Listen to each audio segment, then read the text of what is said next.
នៅក្នុងវីដេអូនេះខ្ញុំនឹងនិយាយអំពីចំណុចវិជ្ជមាននិងចំណុចអវិជ្ជមានចាបងប្អូនណាដែលមានបំណងចង់ទិញម៉ាស៊ីននេះប្រើកុំភ្លេចមើលវីដេអូមួយនេះ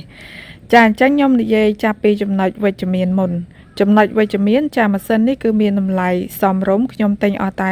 $63ទេហើយវាមានរាងតូចស្ដើងស្រាលចាស្រួលទុកដាក់ចាមិនពិបាកទេហើយ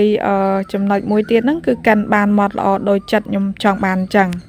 គឺម៉ត់ផង់តែម្ដងហើយចំណុចអវិជ្ជមានវិញចាចំណុចអវិជ្ជមានម៉ាស៊ីននេះគឺកាន់បានតែរបស់ស្ងួតមិនគួរកាន់របស់ដែលស្អិតល្មួតឬក៏សាមតិចអីចាមិនគួរកាន់ទេ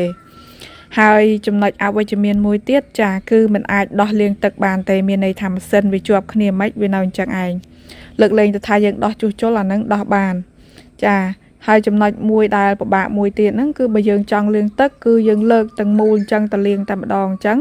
វាមានការពិបាកបន្តិចចានេះគឺជាចំណុចវិជ្ជមាននិងចំណុចអវិជ្ជមានដែលខ្ញុំសង្កេតឃើញបើបងប្អូនណាដូចថាដឹងច្រើនជាងខ្ញុំ